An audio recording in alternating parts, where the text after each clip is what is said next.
आज हम आपको टीएस एंड एलोंगेशन टेस्ट करने बता रहे हैं जो IS 10810 पार्ट 7 के हिसाब से होता है। तो अभी हम ये दो तरीके का होता है कि अपना ट्यूबलर पे और एक डंबल पे। तो इंसुलेशन भी अगर मोटा का है तो वो डंबल बनेगा, और कई बार शीट भी बहुत पतली है तो ट्यूबलर में बनेगी। तो ये डंबल हमने ले लिए हैं 4 डंबल, इसमें 4 सैंपल लेने होते हैं। ये हमने 4 डंबल ले लिए हैं। इन पे हमने आइडेंटिफाई कर दिया है। सबसे पहले हमने इन पे नंबर आइडेंटिफाई कर दिया 1 2 3 4, क्योंकि डायमेंशन के टाइम मिसिंग ना हो जाए। उसके बाद ही हमने 20 mm की मार्किंग कर ली है, गेज लाइन जो है, जैसा कि आप नॉर्मली जानते होंगे 20 mm करते हैं। और डंबल काटने तक की प्रक्रिया तो नॉर्मल सबको पता ही होगी, डंबल डाई से डंबल काट लेते हैं। उसके बाद हमने 20 mm की मार्किंग कर दी है चारों डंबल पे। अब हम आपको इनका सबसे पहले डायमेंशन लेना बताएंगे। तो सबसे पहले हम यहाँ पे नंबर डाल देंगे 1 2 3 और 4 सैंपल का। अब इसमें डायमेंशन जो लेना होता है वो 3 रीडिंग लेनी होती है। सबसे पहले हम इसकी यहाँ से जो एक डंबल नंबर 1 ले लिया हमने। सबसे पहले देखो इसकी रीडिंग लेंगे, विड्थ की देखिए, ये रीडिंग ले ली हमने। तो 4 16 और दूसरी आई 4 14 और तीसरी आई जो है 4 12, 4.16 4.14 और 4.12। ये रीडिंग जो तीनों लेनी है ये अपने को marker line 20 mm gauge length के अंदर लेनी है, जो सबसे ध्यान रखने की बात है। और फिर ऐसे ही 3 रीडिंग अपने को थिकनेस की लेनी है 1.36 1.32 1.34 36 1.32 1.34। तो हमने इनका एरिया निकाल लिया है। 3 रीडिंग हर डंबल की ले ली है, 3 विड्थ और 3 थिकनेस की। तो इसमें अपने को क्या करना है, जो सबसे कम रीडिंग है, मतलब एरिया जो सबसे कम मिनिमम एरिया, उसको अपने को मार्क करना है। जैसे फर्स्ट नंबर में 5.46 है, सेकेंड में 5.45 है, थर्ड में 5.44 है और फोर्थ में 5.57 है। तो जो ब्रेकिंग लोड आएगा हमारा, उसको हमें सबसे मिनिमम जो एरिया है उससे हमें डिवाइड करना है टीएस के लिए। तो अभी हमारे डंबल तैयार हो गए हैं। अब हम इनको सबसे पहले 27 डिग्री ±2 डिग्री पे मिनिमम 3 घंटे के लिए कंडीशनिंग में रखेंगे। मिनिमम 3 घंटे है। उसके बाद इनको अपने को बिल्कुल डायमेंशन लेके अंदर तैयार करके रखना होता है, क्योंकि उसके बाद सैंपल निकालने के बाद इसको मिनिमम हैंडलिंग में, नहीं तो क्या हाथ में ज़्यादा टच आएंगे तो हाथ का टेम्परेचर ज़्यादा होता है तो उससे हो जाएगा, और डायमेंशन लेके बाहर रखेंगे तो भी ज़्यादा हो जाएगा। तो सारा कुछ तैयार करके रखना होता है। वहाँ सिर्फ अपने को फटाफट निकालते जाना और नंबर को टेंसल मशीन में लगाते जाना। तो ये हम आपको रखा रहे हैं। ये हमारा इसका टेम्परेचर 28 डिग्री है, 27 ±2 की रिक्वायरमेंट है। तो हम इसमें इसको 3 घंटे के लिए रख देंगे। ये हमने इसमें रख दिए हैं, यहाँ पर रख दिए हैं। अब 3 घंटे बाद हम इनको टेस्ट करेंगे। मिनिमम 3 घंटे के लिए रखना है। 3 घंटे से प्लस टाइम हो चुका है। तो हम एक करेंगे, एक डंबल को निकालते जाएंगे इसमें से। तो सबसे पहले हमने 1 नंबर डंबल निकाल लिया है और इसको ऐसे ही रहने देंगे। और ये हमारी टेंसाइल मशीन है। इसमें सबसे मेन बात तो है, पहले तो जैसे पुली वाली से स्पीड वेरिएशन की आती थी, है तो ही, हमने इसमें मॉडिफिकेशन करा के ड्राइव लगा ली है।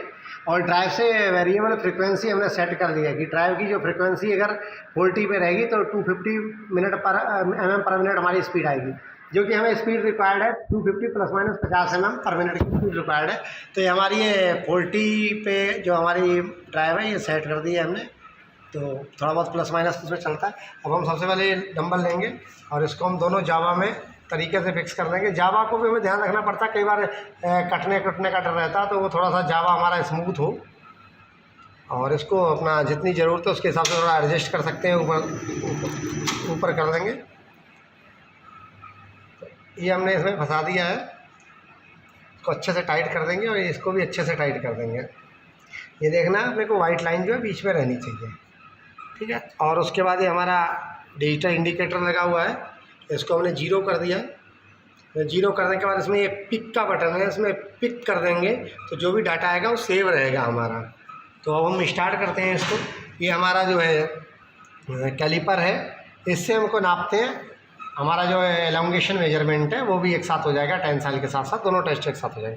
अब हमने इसको मशीन को स्टार्ट कर दिया है और इसको इनिशियली जो है हम इसको यहाँ पे सेट कर देंगे और इसको उतना ही खोलते जाएंगे जितना हमें ज़रूरत है। तो वो कागज़ वाले स्केल से प्रॉपर रीडिंग नहीं आ पाती।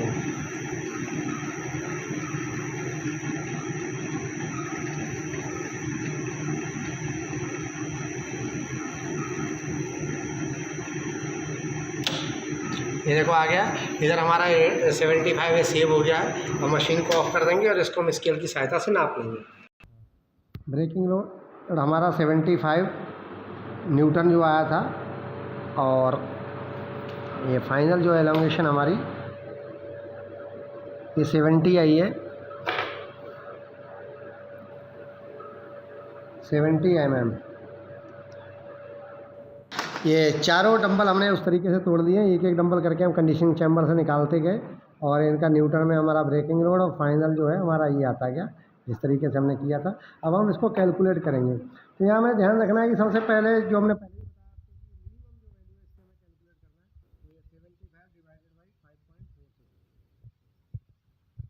हमारी 13.73 आ गई, ये है न्यूटन पर mm स्क्वायर की वैल्यू आई है। और फाइनल में हम करेंगे 70 minus 20 divide by 20 into 100।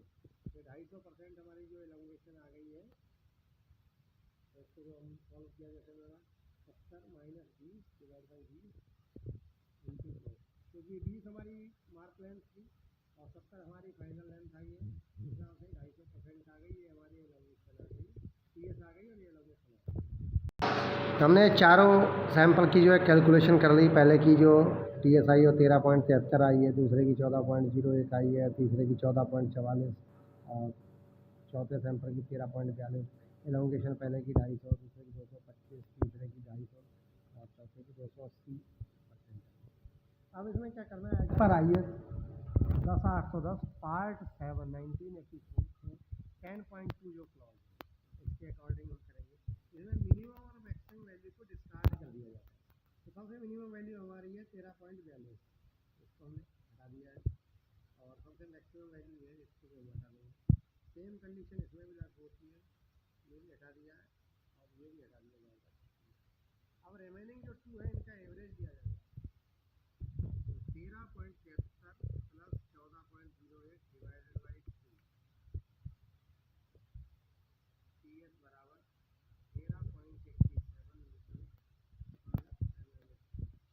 Elongation 250 plus 250 plus 250 divide by 2, तो 250%। अब जो हमारा रिजल्ट चाहिए होता है, वो चाहे एक सैंपल कम आए या एक ज़्यादा आए, उससे कोई फ़र्क नहीं पड़ता। 4 सैंपलों में 4 सैंपल लेने जो कन्फ्यूजन है इसका, उनको मार्क लाइन के अंदर से 3 जगह से हमें एरिया लेना है, जो मिनिमम एरिया वो डिफाइन करना है। उसके बाद जो ब्रेकिंग लोड आया उसको मिनिमम एरिया से डिवाइड करके निकाल लेना है, और ऐसे ही एलोंगेशन का करना है। उसके बाद मान लीजिए एक 10 आ रही है तो हम उसको फेल नहीं मान सकते, या एक 25 आ रही है तो पास नहीं मान सकते। जो मिनिमम वैल्यू है उसको हटाना है, जो सबसे मैक्सिमम वैल्यू वो हटाना है, और रिमेनिंग जो 2 वैल्यू बचती है उनका एवरेज लेना। उसका एवरेज जो है वो जो हमारे IS स्टैंडर्ड में रिक्वायर्ड TS और एलोंगेशन है, उन दोनों का एवरेज